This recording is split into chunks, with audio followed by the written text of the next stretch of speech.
23강의 주제는 국제무역입니다. 국제무역 한 번에 이제 이론편 강의 끝내고 문제풀이 이제 한번 넘어갈 건데요.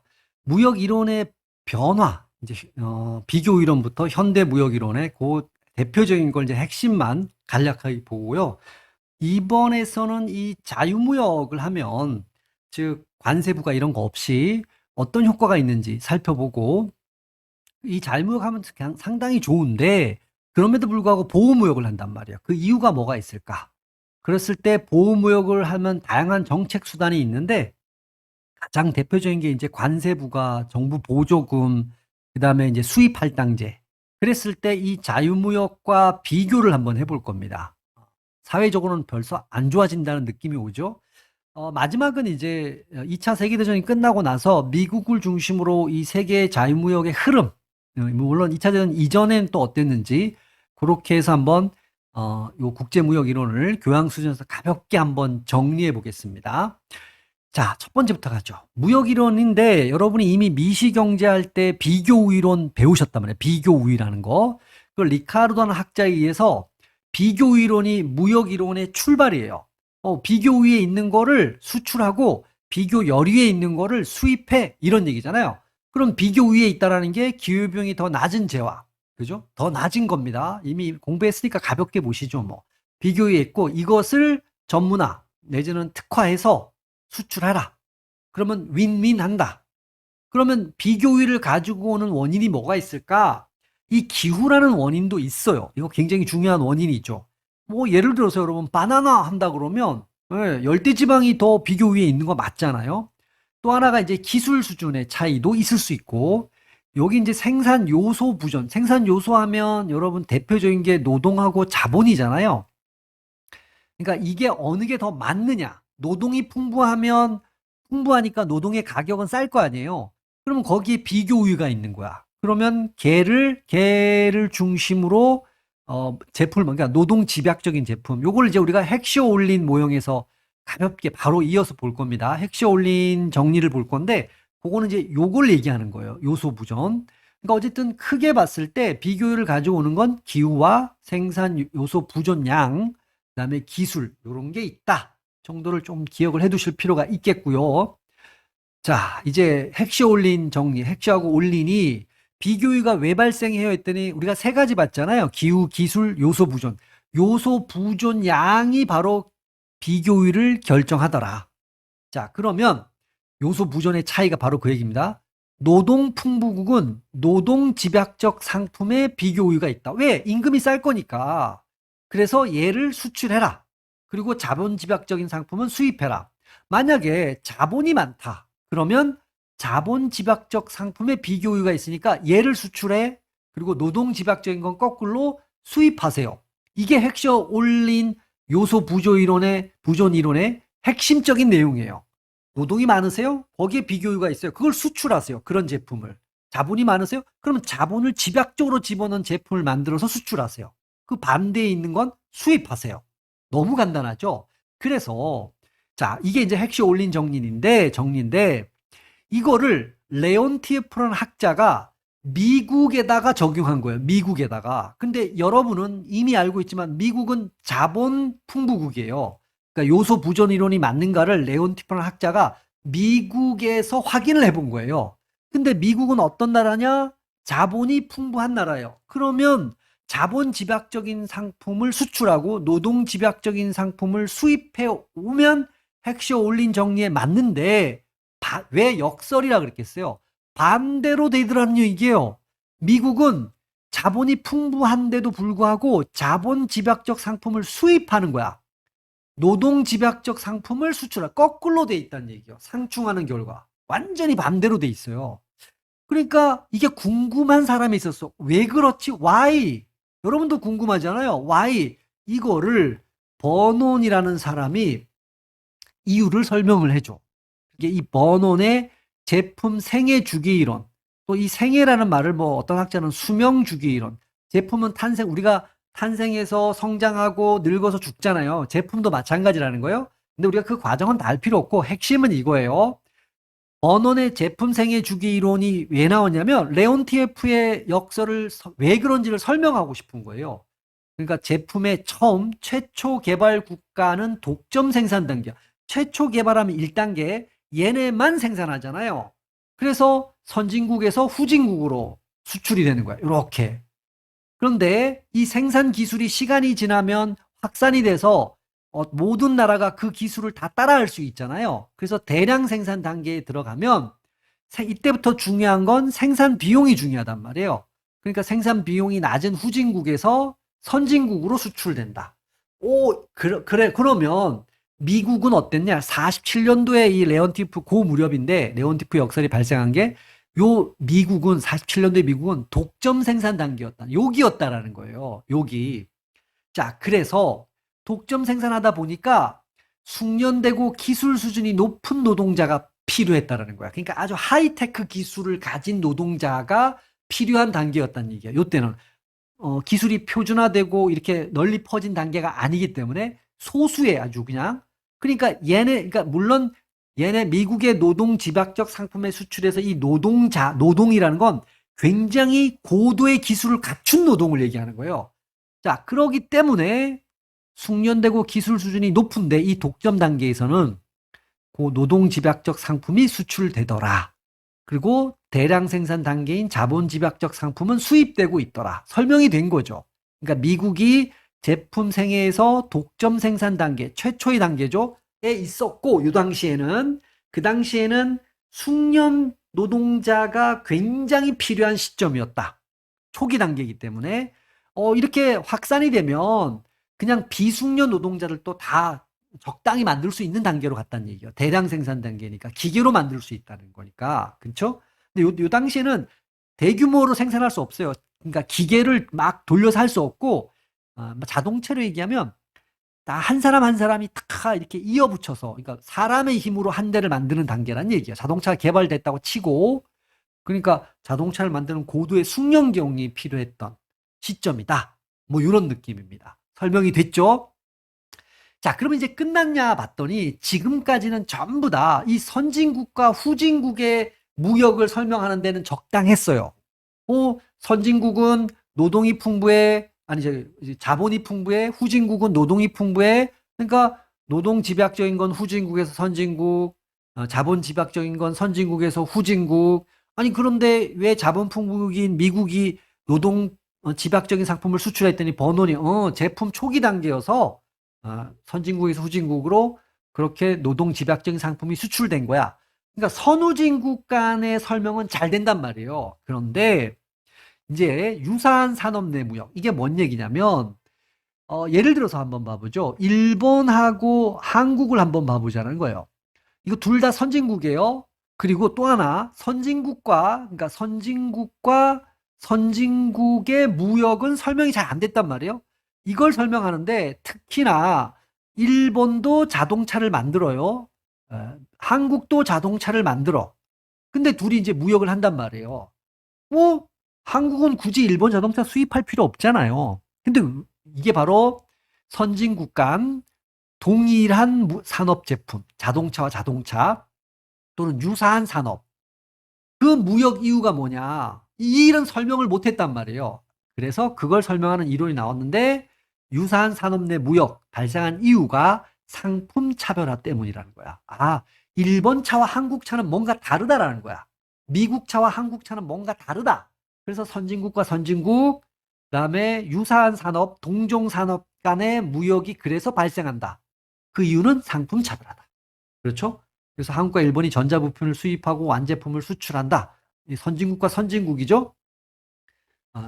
이것도 뭐 마찬가지 얘기입니다. 부품 수입하고 이런 것들. 요거는 이제 선진국과 선진국 간의 무역을 설명하는 이유고, 그 단계적 차별화 때문입니다. 핵심은 여러분 여기서 제일 중요한 건 상품 차별화입니다. 차별화.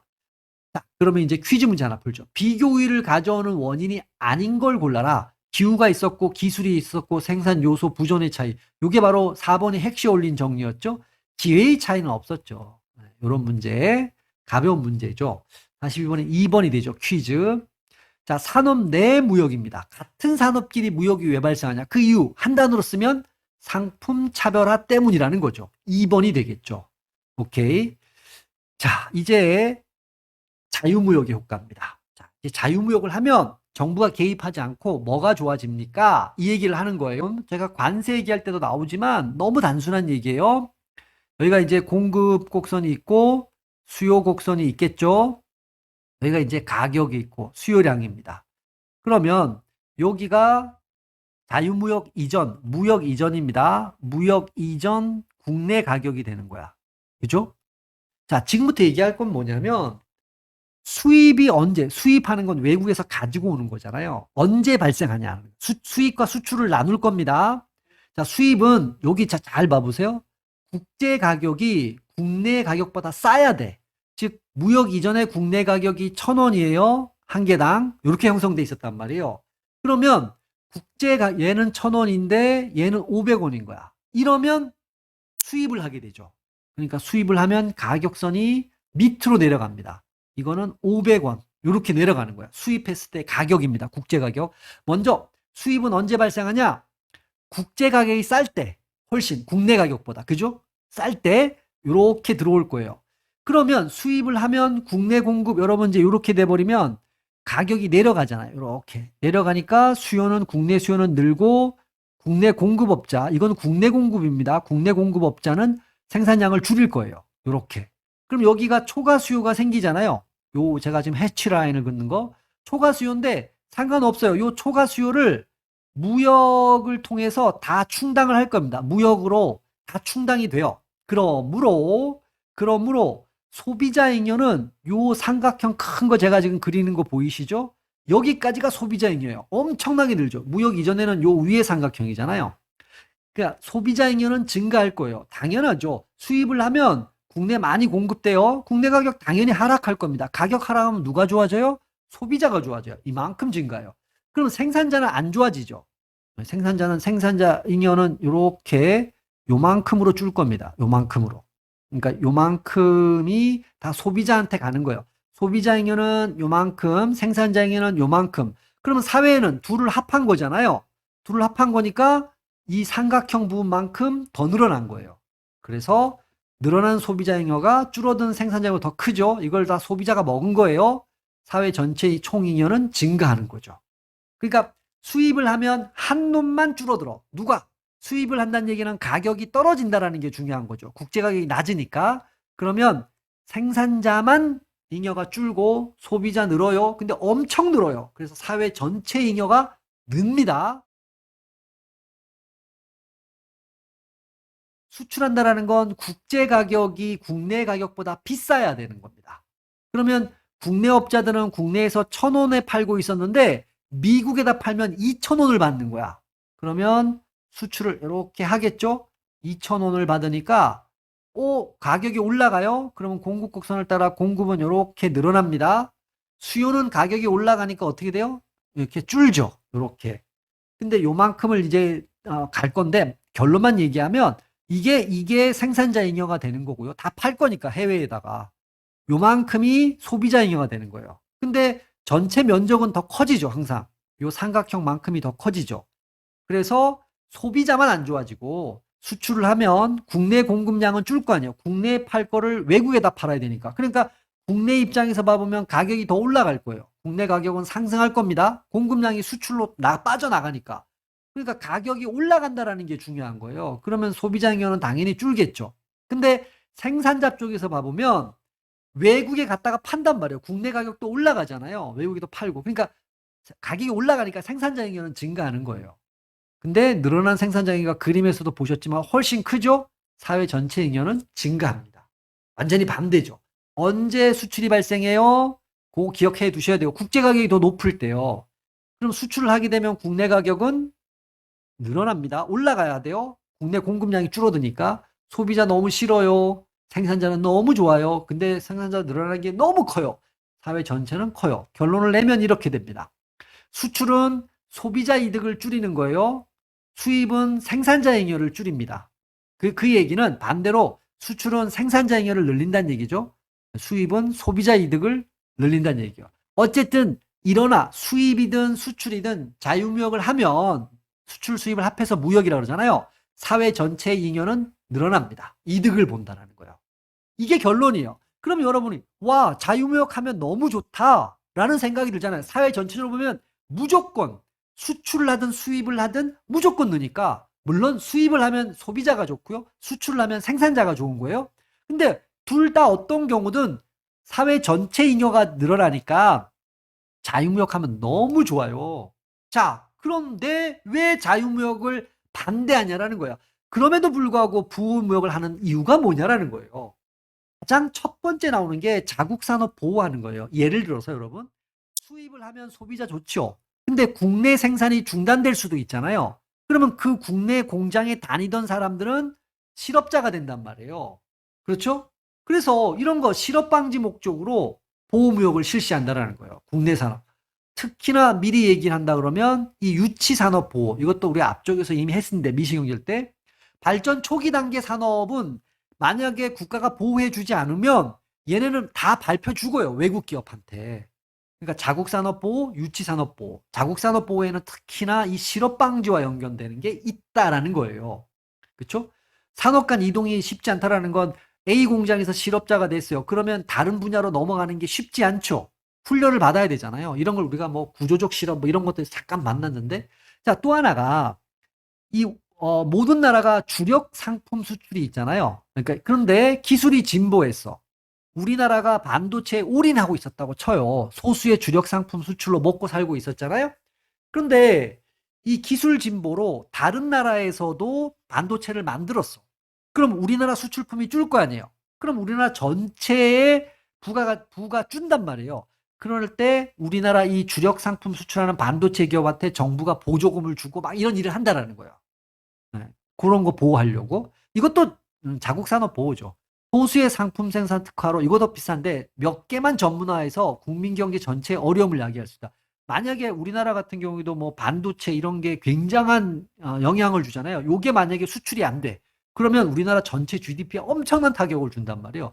특히나 전쟁으로 무역 거래가 중단되는 경우에 이 필요한 제품의 수입이 불가능하다.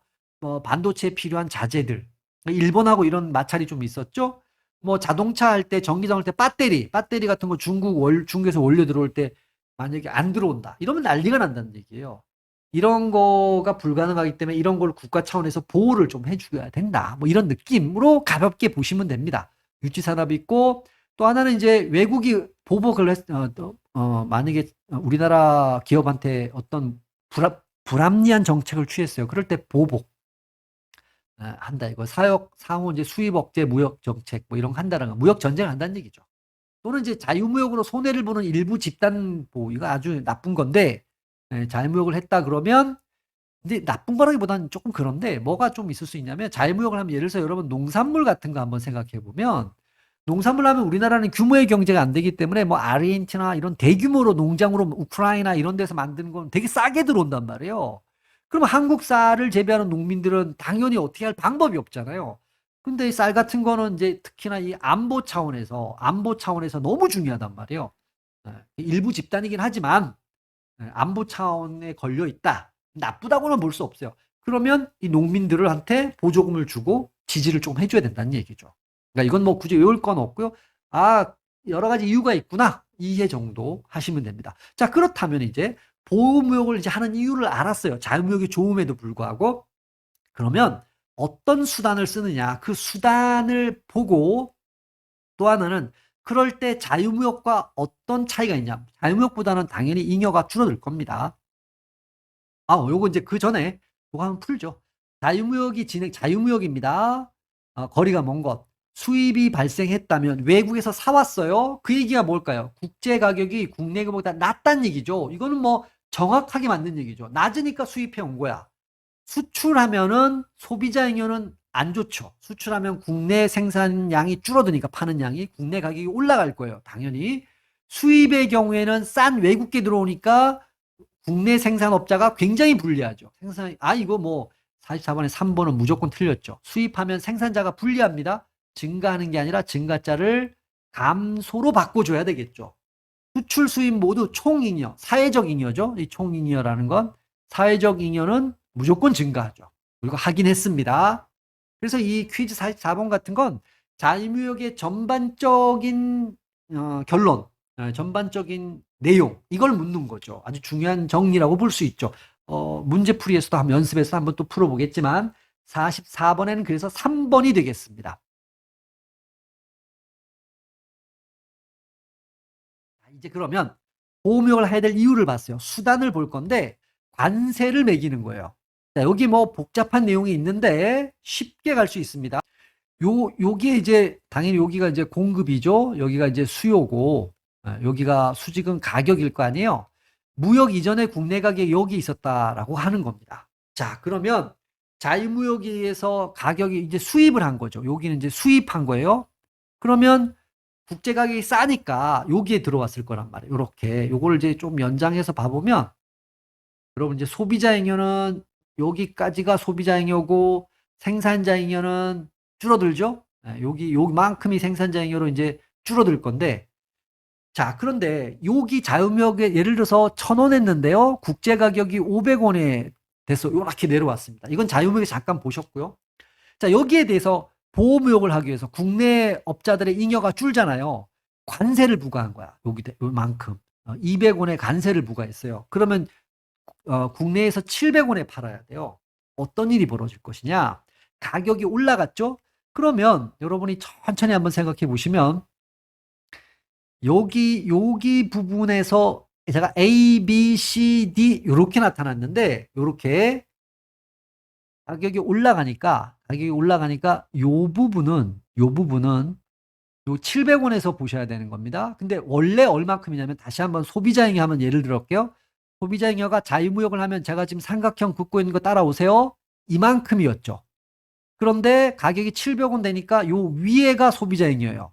그러니까 밑에 A, B, C, D에 있는 요 모양이 원래는 소비자잉여였건데 다 뺏겼죠. 그러면 이 부분은 당연히 생산자잉여로 간 거고요. 여기 C 부분, 네모 부분은 관세가 요만큼이고 여기에 거래된 액수니까 정부 수입으로 들어간 거예요. 이렇게 정부 수입이 C가 되고요. 네모 부분이 소비자잉여 감소 부분이 A, B, C, D가 다 감소됐어요. 그럼 요 C는 정부 쪽으로 간 거고 요 중에 A는 생산자가 먹어버린 거란 말이에요. 그런데 B, D는 생산자도 먹은 게 아니고 정부도 먹은 게 아니야. 이런 걸 우리가 사중손실 이런 거 배우셨잖아요. 사라진 거예요. 그러니까 양쪽에 있는 이 삼각형 이 두 개가 사라지는 거예요.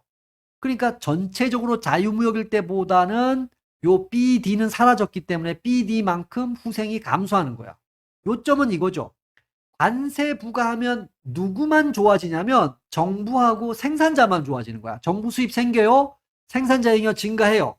소비자 잉여는 왕창, 그러니까 소비자가 원래 먹었던 거를 수입을 한 거니까 이거는 생산자하고 정부가 쓱 가져가는 거야. 그런데 놀랍게도 누구도 안 가져가는 에어리어가 나온다는 얘기예요. 그래서 사회 전체적으로도 안 좋다. 이게 결론이에요.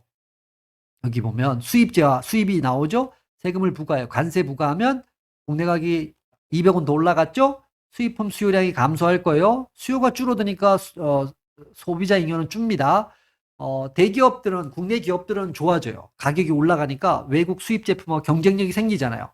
국내 상품 생산은 늘어나요. 그러니까 잉여 올라갑니다. 정부는 관세 수입 얻어요. 그렇지만 전체적인 사회적 총이익은 감소합니다. 관세 부과하면 관세만큼 가격이 올라가는 겁니다. 그러니까 국내 생산자는 좋아요. 국내 소비자는 너무 안 좋아요. 거래량이 줄어들죠. 비효율성이 발생합니다. 즉 잉여는 줄어든다는 얘기입니다. 외우지 말고요. 자, 그러면 조금 있다가 우리가 수입 할당이란 얘기를 할 거예요. 수입 할당제. 이럴 때는 여러분 요 C 부분이 정부 수입이잖아요. 요게 수입업자한테 넘어갔다. 이렇게만 생각하시면 돼요. 나머지는 똑같아. 이렇게 생각하시면 됩니다. 좀 이따 이제 제가 말씀드릴 건데 그때는 그림을 크게 안 그릴 거예요. 요 네모 C 부분이 관세 부과할 때는 정부 수입으로 들어갔잖아요. 근데 요 네모 부분이 관세를 부과한 게 아니에요. 수입 할당제를 하면 요 네모 정부 수입 부분이 수입업자가 먹는 거고 나머지는 똑같아. 어쨌든 사회 전체적으로 안 좋고 소비자 잉여 왕창 줄어들고 수입업자 배부르고 생산자 잉여 부분은 뭐 조금 증가할 수도 있겠죠. 어느 정도. 근데 어쨌든 정부 수입 부분이 수입업자 몫으로 바뀌는 거다. 수입 할당제에서는. 자, 관세 얘기 끝났고요. 비관세입니다. 세금을 직접 안 매기는 거예요. 정부가 보조금 주는 겁니다. 수출 보조금 또는 조세 감면하는 거예요. 수출업 기업한테. 또는 이제 유럽이나 우리나라도 이제 농업 보조금 준다고 볼 수 있는데 어느 정도 국내한테 농업보조금을 주면 낮은 국내 시장 가격 유지할 수 있다. 외국에서 싸게 들어오잖아요. 예를 들어서 1,000원에 쌀이 들어와. 그럼 국내 농업 생산자한테 보조금 500원을 줌으로써 대략적으로 원래는 1,500원 받아야 되는데 1,000원 정도에 같이 팔 수 있게 만들어주는 거죠. 이런 게 대표적이에요. 보조금을 준다든가 수출 보조금을 준다든가 국내에다가 이런 게 하나 있고 보조금. 이것도 역시 항상 정부가 개입하면 뭔가 이렇게 좋은 건 아니에요. 자, 그런데 여러분이 이제 하나가 수입 할당제하는 거예요. 수입량을 법으로 정한 겁니다. 그러면 자, 수입업자가 있다는 얘기잖아요. 수입업자가 수입을 하는데 뭐 열대로 한정해서 정해놓는 거예요. 그래서 경제 주체는 수입업자죠. 수입 허가를 얻기 위해 정부에 대해서 지대 추구 행위를 한다. 지대 추구. 자, 요게 이제 여러분 조금 어려울 수 있는데요. 먼저 지대 이러면 토지를 빌려주고 받는 대가를 지대라고 얘기를 해요. 렌트 비용. 빌려주고 렌트. 그런데 이게 왜 지대 추구 행위가 뭐냐면 여러분 토지는 공급량이 제한돼 있는 거예요. 그래서 대표적인 경제에서 지대 추구 행위 대표적인 게 뭐냐면요. 여러분 예를 들어서 야구 좋아하시나요? 야구? 야구에 보면 홈런 타자가 있잖아요. 홈런 타자. 이 홈런 타자의 연봉은 엄청나게 높아요. 왜 그럴까요? 홈런을 이 사람만큼 칠 수 있는 사람이 거의 없기 때문에 그만큼 더 많은 돈을 주는 거예요. 이게 지대 추구야. 얘가 홈런에 대해서는 독점이야, 독점. 공급량이 홈런을 칠 수 있는 선수가 제한되어 있기 때문에 그런 거예요. 그러니까 여러분이 수입업자 입장에서 들어가 봐요. 수입량이 제한돼 있어. 그러니까 제한돼 있으니까 얘는 독점을 하겠죠. 야구 홈런 타자가 되는 거야. 이 수입업자들은 얘네만 수입할 수 있으니까. 그래서 자기 독점력을 때문에 발생하는 공급을 늘릴 수 없기 때문에 발생하는 거를 뭐라고 얘기하냐? 지대추구라고 얘기를 하는 겁니다. 수입업자는 제한된 수입량으로, 이게 제한된 수입량이에요. 공급이 제한돼 있어요. 그래서 더 많은 돈을 벌 수밖에 없는 거. 더 많은 돈을 버는 거. 이 지대추구라는 거예요. 토지의 공급이 제한돼 있다. 그래서 거기에서 이제 따온 거예요. 국제가격보다 가격을 더 높게 책정하여 이득을 누리게 된다. 수입업자의 독점력 기반을 두고 지대를 획득한다. 그러니까 수입업자는 10대만 수입된다고 가정을 해요. 근데 얘가 수입할 때 1,000원씩 수입해 온 거예요. 1,000원에. 근데 자기만 독점 공급을 하잖아요. 국내에다가 독점 공급. 그러니까 얘는 얼마를 내냐면 2,000원에 공급하는 거예요.